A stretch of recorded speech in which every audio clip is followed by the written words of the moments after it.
Pour résumer cela, voici quelques lignes de Claude Lévi-Strauss lors de sa conférence à l'UNESCO en 1971 sur le thème Race et culture, et vous allez voir, c'est du très lourd. La fusion progressive de populations jusqu'alors séparées par la distance géographique ainsi que par des barrières linguistiques et culturelles marquait la fin d'un monde qui fut celui des hommes pendant des centaines de millénaires, quand ils vivaient en petits groupes durablement séparés les uns des autres et qui évoluaient chacun de façon différente, tant sur le plan biologique que sur le plan culturel. Les bouleversements déclenchés par la civilisation industrielle en expansion, la rapidité accrue des moyens de transport et de communication ont abattu ces barrières. Or, on ne peut se dissimuler qu'en dépit de son urgente nécessité pratique et des fins morales élevées qu'elle assigne, la lutte contre toutes les formes de discrimination participe de ce même mouvement qui entraîne l'humanité vers une civilisation mondiale destructrice de ces vieux particularismes auxquels revient l'honneur d'avoir créé les valeurs esthétiques et spirituelles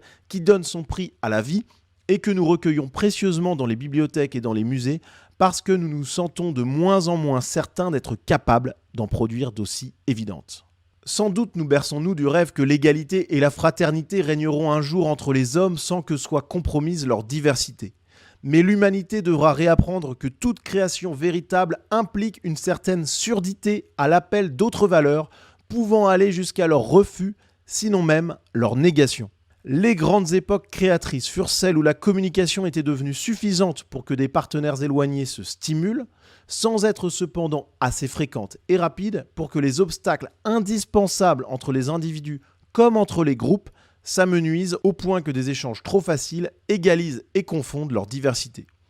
Pour développer des différences entre cultures, les conditions sont grosso modo les mêmes que celles qui favorisent la différenciation biologique entre les populations. Isolement relatif pendant un temps prolongé, échange limité, qu'il soit d'ordre culturel ou génétique. Plus tard sur ce sujet, Claude Lévi-Strauss précise « Il existe entre les sociétés humaines un certain optimum de diversité au-delà duquel elles ne sauraient aller, mais en dessous duquel elles ne peuvent non plus descendre sans danger. Les cultures ne s'ignorent pas, s'empruntent à l'occasion, mais pour ne pas périr, il faut que sous d'autres rapports persiste entre elles une certaine imperméabilité. » Je crois que les propos de Claude Lévi-Strauss sont très clairs, la défense de la biodiversité humaine passe par la fin de l'immigration.